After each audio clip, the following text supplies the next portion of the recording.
Okay. All right. So saying the same things there, like we said, for velocity, saying negative 50 miles per hour means not just that we're going at a speed of 50 miles per hour, that we know we're going backwards relative to something there. So we have to have kind of some starting point or point we're talking about relative to. When we're working with vectors, we're going to have that situation too. If you think about vectors, a vector is essentially just a directed line segment, it says here. Sorry, too many things showing up. Okay, we're right. But really, you have some starting point, you have some ending point, and we just need different ways to describe this. What you'll see our author in the book does is he uses P and Q to represent this all the time. This has a little arrow over it. My font doesn't pull it up super well, but that little line is meant to be like a little arrow. But when we use that notation, when we talk about this thing PQ, what that represents is a vector. Okay, there's a lot of different ways you can represent vectors, but there's one way you can do it. It starts at P, ends at Q. Does it make a difference if we say PQ or QP? Yes. Yeah, because remember, direction does matter here, so that would change the direction of this vector. So your starting point, your terminal point do matter when we're talking about vectors. We have to make sure we're consistent how we do that. Okay. Another thing we're going to be interested in when we work with vectors isn't just kind of where they are, their starting point and ending point, but the magnitude or the length of the vector is going to be another important thing that we talk about. That'll show up a lot throughout different things working with this. And the way we denote the magnitude or the length is with those like double absolute value bars like you see right here. So if we see this notation here, what that means is it's the distance between P and Q, or the magnitude of vector PQ is what that represents. We don't need anything new to find this. You guys have been through enough math classes, you should be able to handle this. Let's just set up some arbitrary system here. Let's say we've got some point P, we've got some point Q. That vector PQ is just simply the vector between them, nothing too fancy. So if we want to find the magnitude of vector PQ, how do we do that? The magnitude, you got to go, like you have to go from P to Q, but like you can go from. Well, let me give you a little more information, maybe you can explain it better. Let's say P is this point x1, y1, and let's say Q is this point x2, y2. Yeah, that is, it's like ratios, like y2 minus y1 over x2 minus x1. Yep. Okay, so if you remember it as a Pythagorean theorem or if you remember the distance formula, but that's what we're talking about here. So not so much the ratio as a difference is there, that would be the slope. We'll talk about that later. Right now, if we're talking about finding the magnitude of vector PQ, what we're really asking for is just the distance of that line segment between those 2 points there. And if you guys know the distance formula, wonderful. If not, like I said, the Pythagorean theorem is kind of a good way to remember it. You basically set this little triangle. You just need to find the hypotenuse of this triangle. So what it's going to come down to is the square root of, we're going to have the difference between the x values squared plus the difference between the y values squared. So really all we're doing when we talk about finding magnitude is just distance. We just gave it a fancier name, okay? But it's something that we've worked with before, okay? So, another thing. A lot of this stuff is pretty simple, but it just shows up a lot, so I want to make sure that we get those bases covered, okay? And we'll do some examples of this working with formula a little bit. Right now, I'm just kind of setting up the ideas. All right, so we have idea of what a vector is, talked about the magnitude of vector. On to the next page, we'll get a little bit more notation and kind of what we're going to start doing with some of these vectors here. So if we have that vector PQ, I'm going to go back to this even though I'm talking about the stuff on that page there, just so I can move these things around. So we've got this vector PQ here. And let me see if I can easily copy this. Okay, whoops, that's not what I need to do. I accidentally deleted everything. Hold on a minute. Trying to be fancy and copy things, and I just messed it up.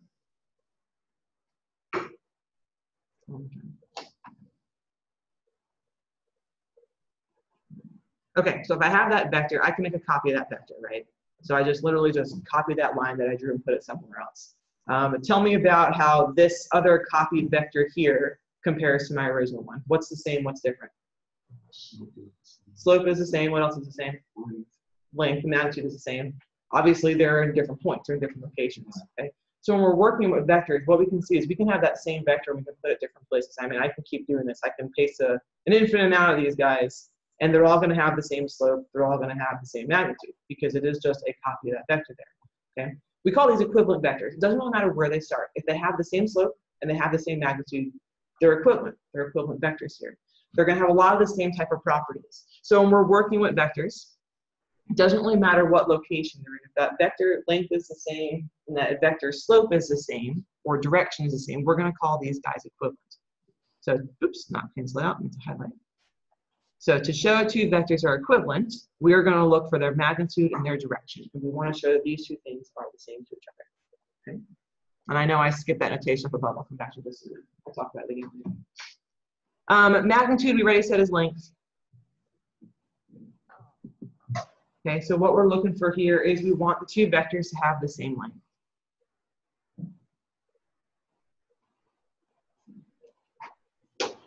Whoops. I did that in last class too. I don't know what I'm hitting.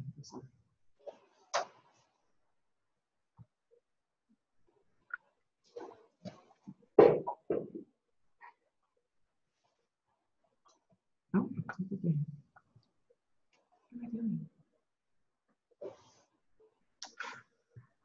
Sorry guys, everyone else can see it all.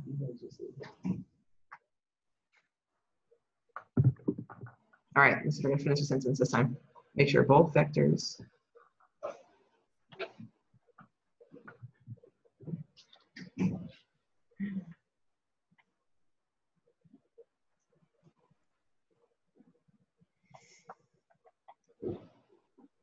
when technology works well, it's wonderful, but when it doesn't, it is so frustrating. You can't just write on the board because no one else can see it. You got this, pen. I just put a new battery in too, so I know it's not that. Okay, make sure both vectors have the same length. That's all I wanted to write. And the way we check that is just by finding both. Make sure both. Okay, direction. How are we going to check direction? If we've got two separate vectors and I want to make sure they have the same direction, what can we do? Slope.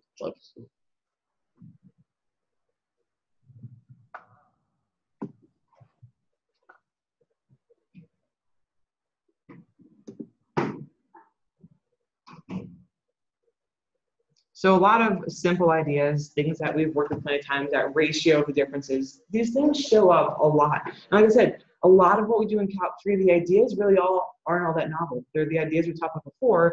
It's just using them in a different way. Okay, so equivalent vectors, same magnitude, same direction. It's basically saying you took this, you just put them in different places. They're the same thing, kind of shifted them around. Now going back up to this real quick here, because I'll use notation in a minute, it's a lot quicker.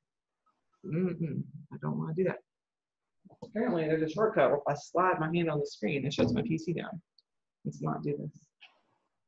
I'll figure out how to shut that off later. Okay.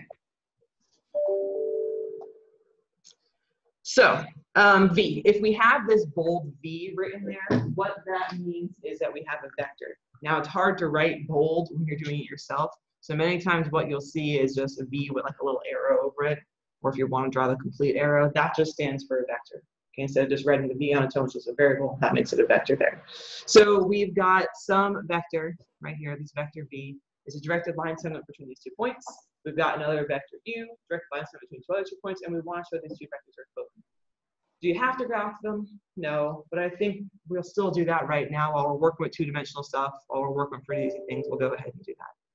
So let's color code these. Let's make these two my vector V. So from 0, 0, 1, 2, 3, 2. And remember, like we said, direction matters. So you want to make sure from start point to end point, you're following the same ones that it says to go through and do. So there's my vector V. And for vector U, I'll do that one in blue. So 1, 2 to 4, 4.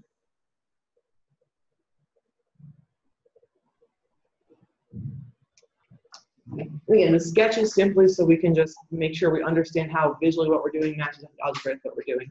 I would also, I should say, really encourage you to do that too. When you're doing stuff just in any math class, but especially as you get into this higher level stuff, what we do has a direct application to a geometric part of it too. So if you can try to match up what you're doing algebraically with what you would see visually with this, it may help just make it easier to remember what we're going through and doing there, how the pieces can fit together. So anyway, my sketch looks reasonable. They look like they're pretty similar vectors, but let's go back and check those two things there. So if we go through and check the magnitude. So for vector V is going from 0, 0 to 3, 2. We're just going to find the distance of that line segment. So we're going to have the square root of 0 minus 3.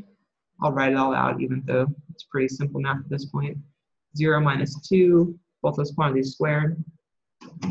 So that gives me the square root of negative 3 squared, or 9, plus negative 2 squared, or 4, so square root of 13. And then similar for vector u. Oh my goodness.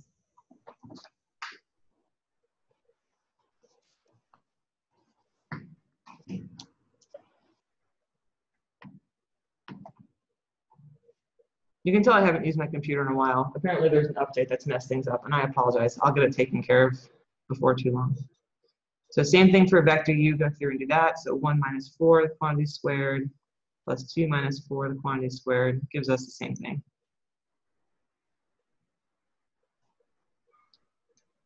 So we're not guaranteed they're equivalent yet, okay? Because just because two things have the same length doesn't mean they're the same. You guys are smart enough to know that. So make sure both these parts get checked. We've shown that, yes, they have the same length. That part's taken care of. Now we got to go through and find that direction. So we'll go through and find the slope.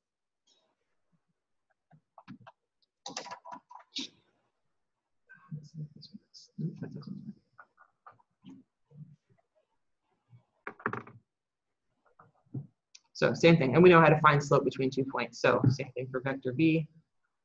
Make sure you do the difference of the y's or difference of the x's. So we're going to have, what was that? Negative 2 over negative 3 if I follow the same order I did before, so 2/3.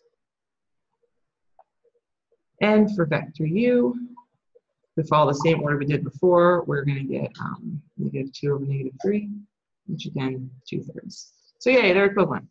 Okay, slopes are the same, magnitudes are the same. They are the same vector, just shifted up somewhere else. Okay. Jump down to the second paragraph because this kind of ties more to the example that we just did there. Which of these two vectors do you think is easier to work with, vector u or vector v? I mean, they're equivalent. Why v, Russell? Yeah, okay, that's a really handy feature. When you have those zeros to work with, math gets a lot simpler when you're working with zeros. Adding, subtracting, multiplying, everything gets easier except for dividing.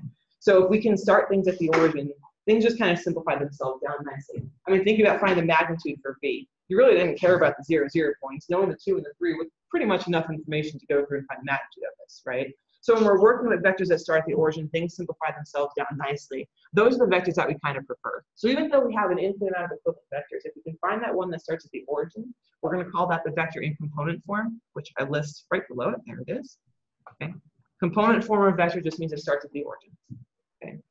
It gives us an alternate way to go through and represent these vectors. Instead of always having to write it from this point to this point, we really just care about the endpoint because we know it starts at the origin in component form. And so that's what we're going to prefer to work with here. So vectors in component form start at the origin, they end at some other point. And so this is the notation that we will use for those. And again, remember that bold V is like saying a V with the arrow over it. So note that we have these little angle brackets. They're not parentheses. They're not standard brackets. I don't know if there's a technical name for little angle brackets, but it's those. Okay, when we see those angle brackets with a comma between the two components, that tells us that we're working in component form. We need to make sure that we equate this with meaning that we started at the origin. Okay. And then a little piece below. We won't show up a whole lot, but if we have a 0 vector, so it starts and ends at the origin, that could happen sometimes. It's a bold 0. Again, it's really hard to see that this is bold, but that 0 is bold there. Okay, it's just a 0 vector. They happen sometimes. They're fine. Nothing wrong with that. Okay. Questions or comments so far? Seem pretty reasonable? All right, so find the component form and length of vector v that has initial point 3, -7, and a terminal point -2, 5. So why don't you guys try to watch me do it? Take just a couple minutes or so, or a couple seconds to go through and do this. Looking for component form of that vector. I will graph it here, but you guys go ahead and do the rest yourself.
so here we go. Minus this one.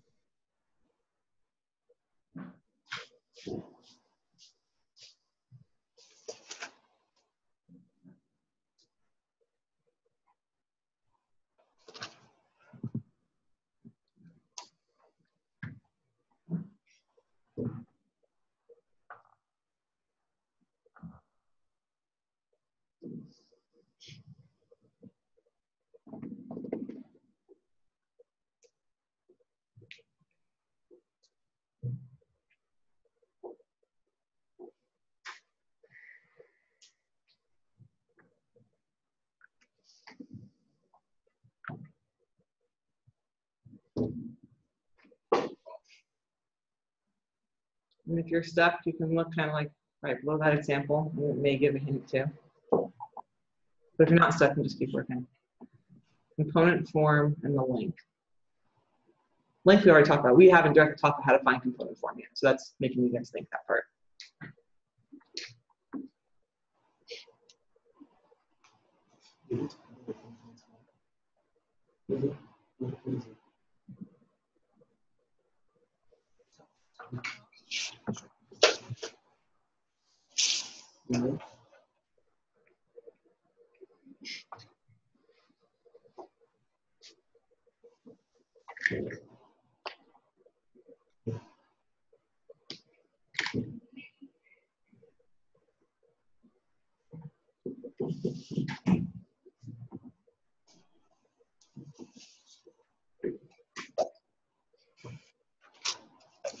All right, if you're not done, I'll go ahead and get some feedback here. Let's say, Brian, you can pick which you want to share first. How'd you find it, the length or the component form? You do 3 minus -2 squared plus -7 minus 5 squared. It's square rooted. All right, so the difference of your x value squared, difference of your y value squared, and we should end up with what? I didn't actually write it on my paper. What do you get for this? It's going to be 5, so square root of 25 plus, I don't know, what's 144? The square root of, oh, look at that. Nice. Okay, so length of 13. Okay, how about component form? I'll ask your volunteer here since we didn't directly talk about this one. How can we find component form for these vectors? For this vector is only one of them. Would be 5 minus the -7. The second point, the -2 minus 3. I'm going to go ahead and reorder it. I'm going to keep it in the xy form. So in x form, we're going to have -2 minus 3, you said, for the x part, right? And then 5 minus -7 for the y part. So -5, 12. Okay. Which, if you look down here, that's exactly what we're doing. But why? What are we doing when we're finding that component form? So we've got this vector right now. Component form means what? It starts at the origin. So we're basically taking this vector, we're not changing the direction, we're not changing the length, we're just shifting this thing up to the origin. And if you think about what has to happen, right now this starting point's in the wrong spot. The starting point's at this point 3, -7. So we need to move this thing over. We're going to have to move this thing backwards 3 places, okay, which is kind of like what that -3 is. When we move backwards 3 places, we're moving that -3 to the end point. So that's going to have to move 3 places over too.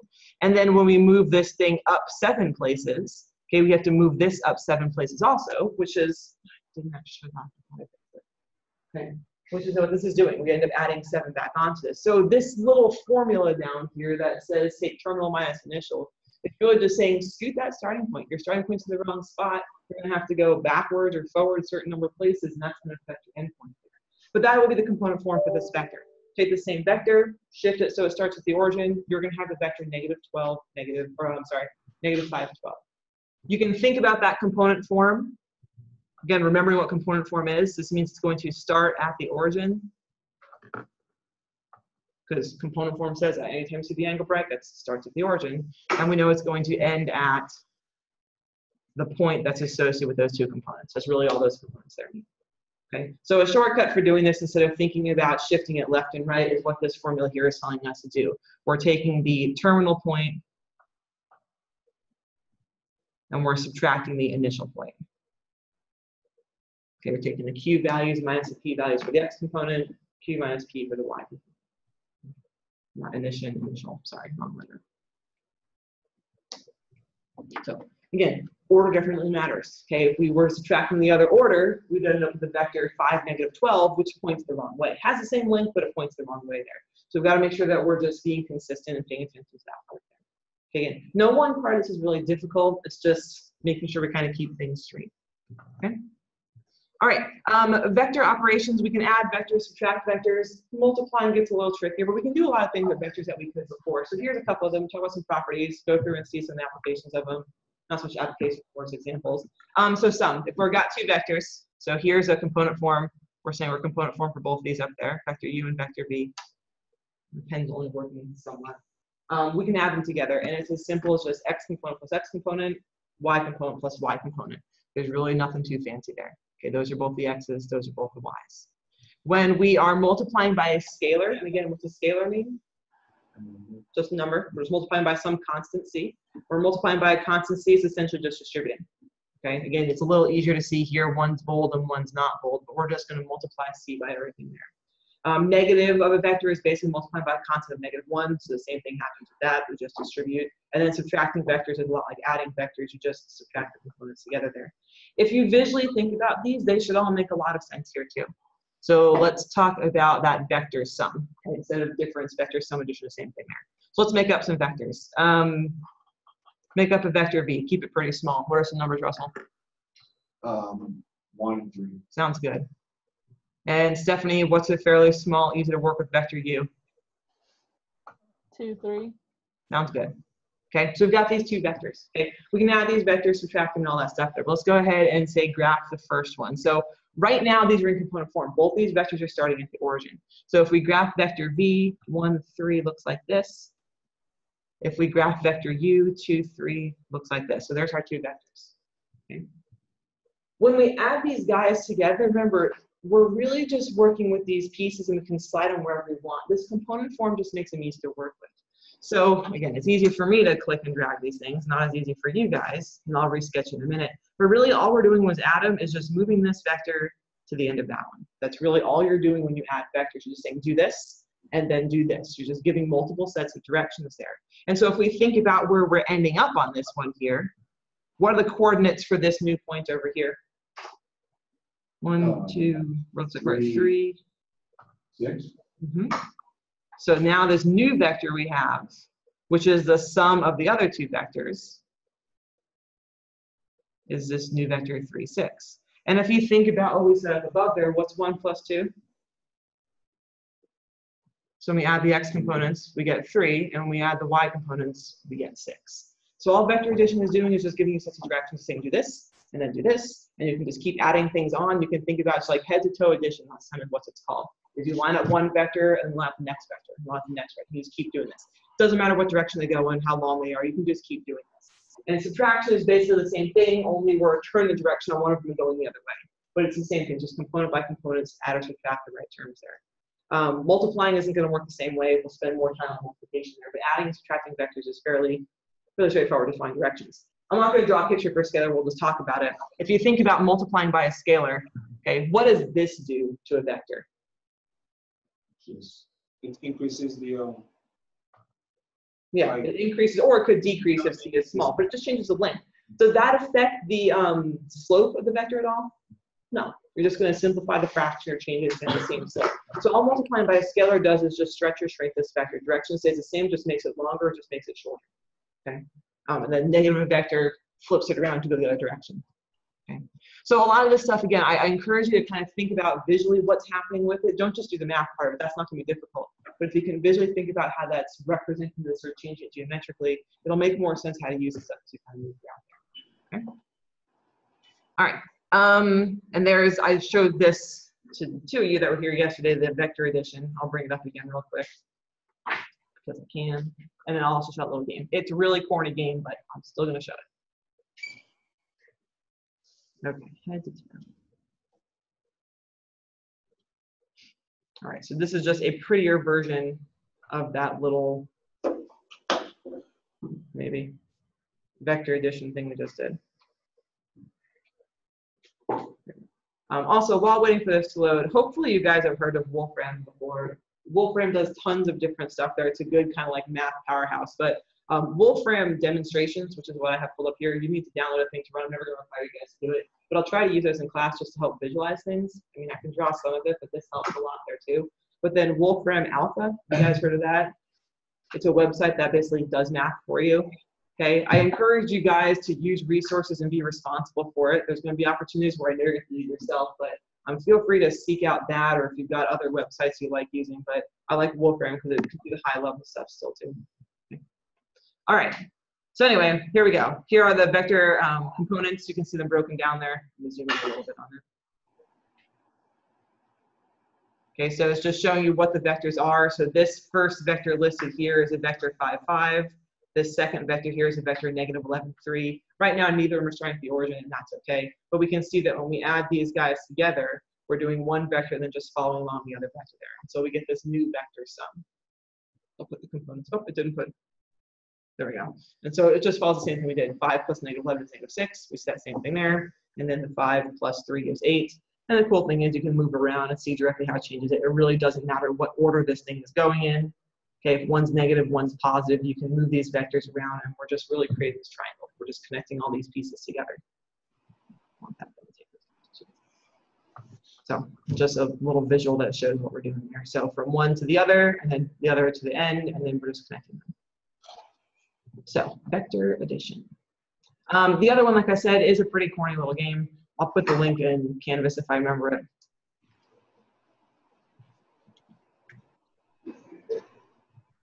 So there's like this little gesture guy that you are trying to get from one platform to another platform by correctly adding vectors together.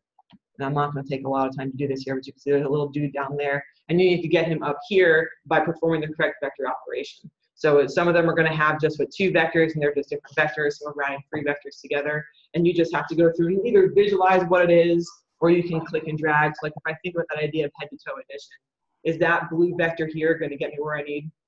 No, no. Right, so we just can move these things around and kind of see if once we get the right one. And if you're more visual than me, you can see it without moving, awesome. I need to actually move them around and see. But once you find what it needs, you just kind of move this thing around. So it is pretty corny, but it's a good visual way to kind of understand that vector addition. And then every now and then they throw subtraction. So you have to think about, well, working backwards. This is no longer just going from one to the other, but we're thinking about working backwards from this one. We're going to take vector A, this guy here, and we're going to go backwards vector B. So we can kind of think about it going this way, and the resulting vector is this little piece over here. Okay. So if you get bored and you want to try something out, this at least kind of helps you visualize what's happening with these vectors when you're adding and subtracting them. And again, sometimes it's multiplying too. Right? Nothing exciting happens when you get into the end either. It's not even that satisfying when you finish this. It's just you're done. So anyway, there's a couple little things to kind of show with that. Try the algebra real quick. So less on the visual, more on the algebra side. We've got 2 vectors. V is 4, negative 1. U is, oh, my U didn't print. I don't know if it's on yours, but this should say vector U is right here. You mean B? Is it supposed to be Oh, vector? the first one is already U. That's why you're all saying V. I was checking my notes to see if it printed. Did it print in your notes? No. Nope, didn't print in yours. This is happening. Sometimes when I convert the notes to PDF, some symbols get lost when I transfer it over, but fine for you guys. So occasionally I'll have mistakes, but you won't. All right, so U and B.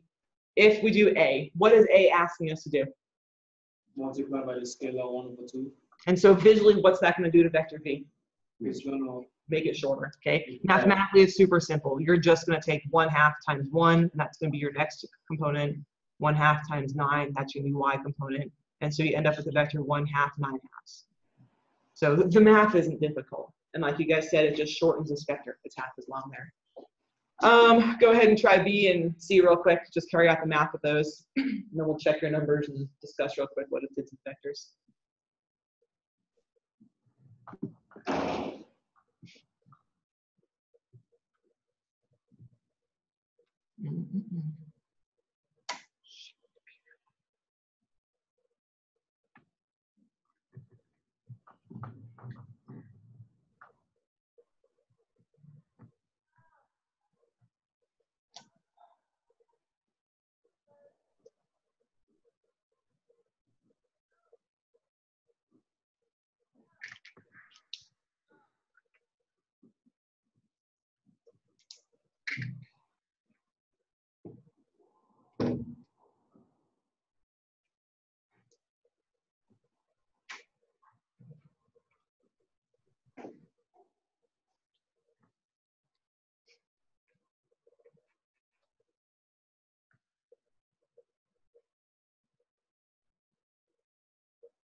right. I just asked you guys for answers.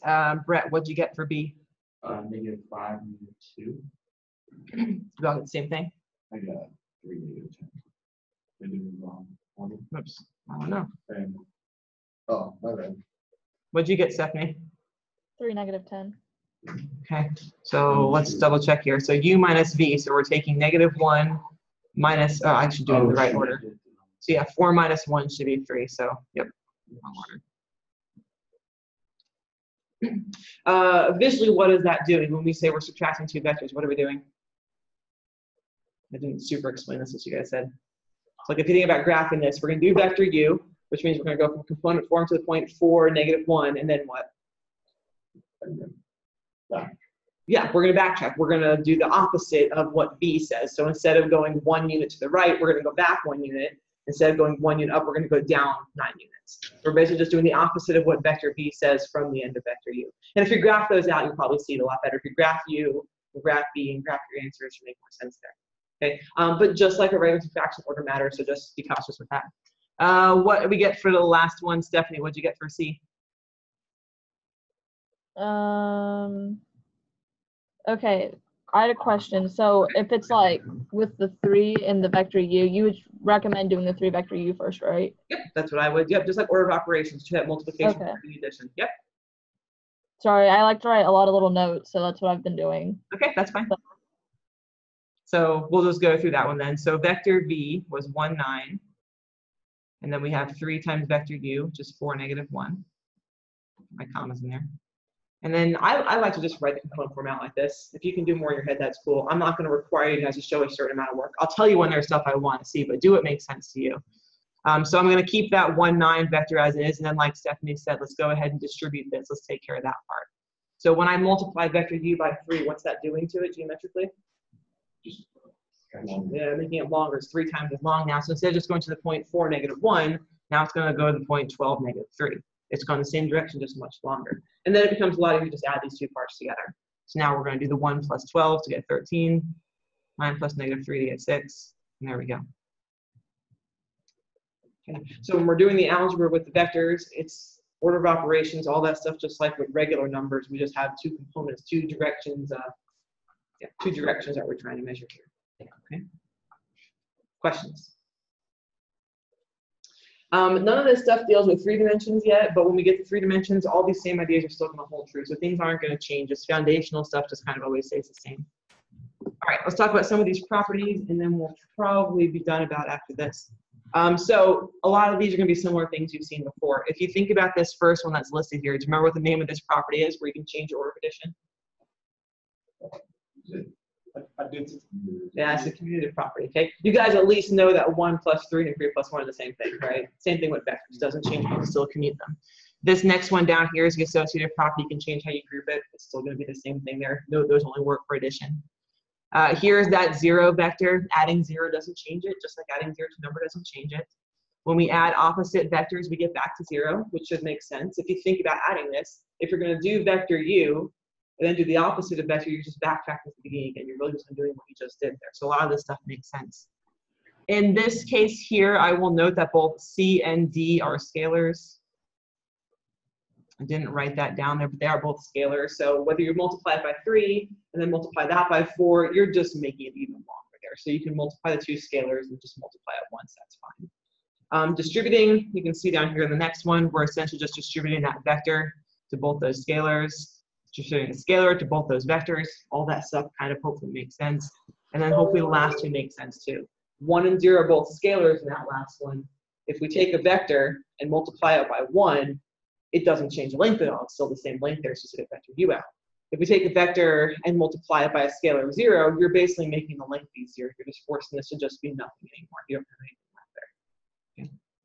And this should be a bold 0. I don't think it is in my notes. I think I missed that too. All right, vector space, we're not going to worry too much about having to go through and do proofs and solve things, but technically, if you have a set of vectors where all these properties are true, you can call it a vector space. Real numbers is a vector space, okay, all that stuff. So it's not something we're going to worry about too much there. One thing I will do in this class is we'll show proofs, but I'm not going to expect you guys to replicate proofs. I just rather focus on the actual doing it in the application, but I do think you should see those proofs there. I didn't really leave a whole lot of room for this one, so I'm going to do it off to the side. But I say that combine these ideas, we can show that the length of that first expression is the same thing as that second one. So we're going to real quick go through and show how that happens, because I don't think it's too obvious just looking at it here. So first of all, what does that notation mean? That first piece of that, what does that mean? Vector V is stretched out to C. And then what do the double lines mean? It's Magnitude. Well, careful, not the origin. The origin is with double brackets. What do the little lines mean? Magnitude. Yeah, magnitude. I think I heard Stephanie say something that shows me all the way. So basically, we're saying we took this vector, we stretched it to have this distance of C, and then we're going to find the magnitude of this thing here. I shouldn't say we stretched it over a distance of C. We stretched it by a magnitude of C, and we're looking for its distance there. Okay. So let's just figure this thing out then. So by definition, we said that, let's do this here too, just to make sure this part's clear. So there's that component form, and my commas and ones look a lot alike. Let me see this one more rounded.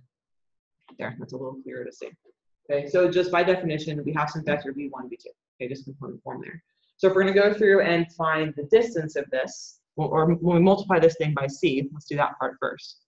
So c times this vector, what we're going to have now is cv1, cv2.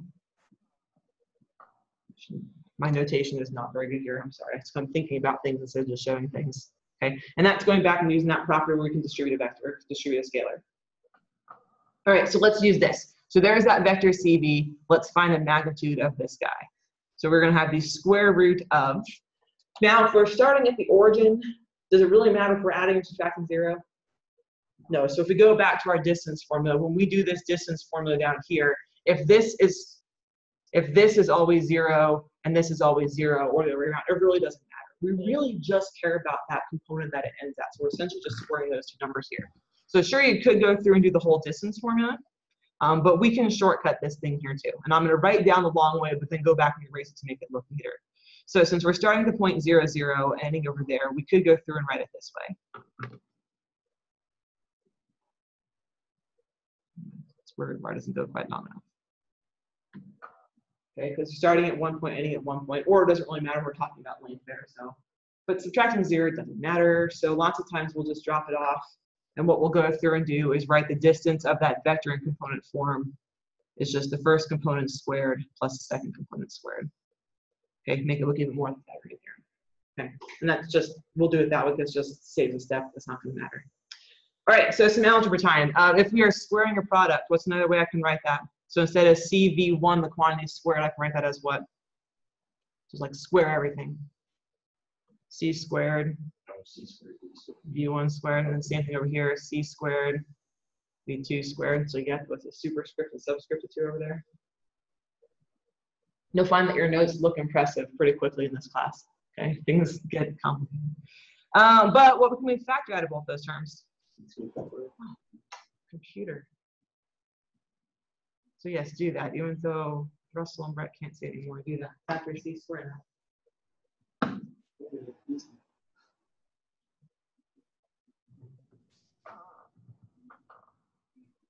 And keep using your properties you know of working at radicals. What can I do to simplify this?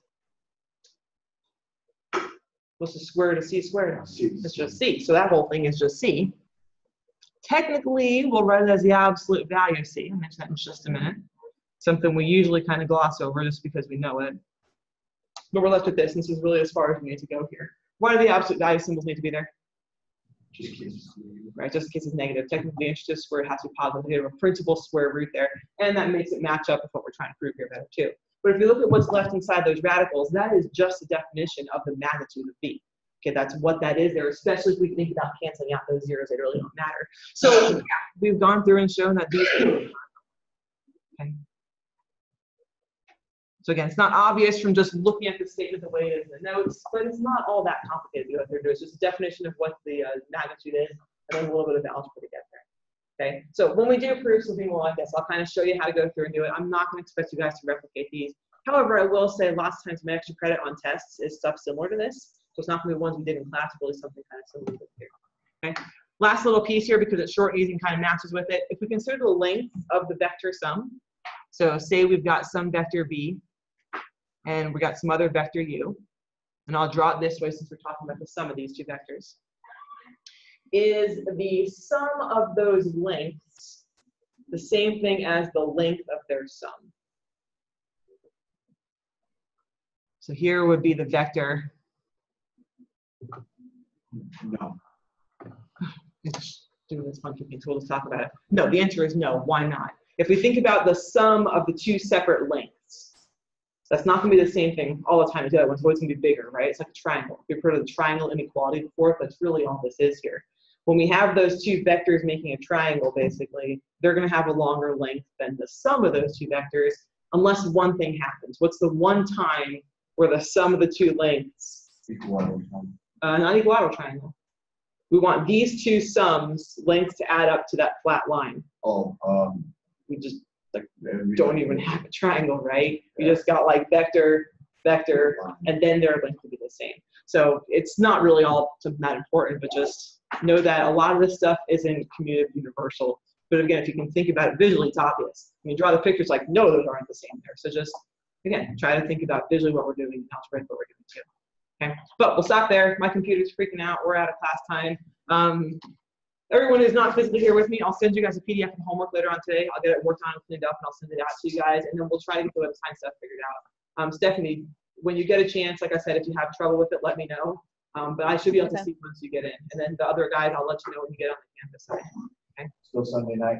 Yeah, we'll still leave homework for Sunday night. Right now they do Sunday nights, and then we'll just kind of work that as needed. Okay? All right, questions or comments? All righty, I will see you guys tomorrow. Okay? I have a quick question for you. What's up? Are you going to be recording if, like, because I do volleyball as well, so if I'm gone, would you be recording the class session? I don't usually record them by default.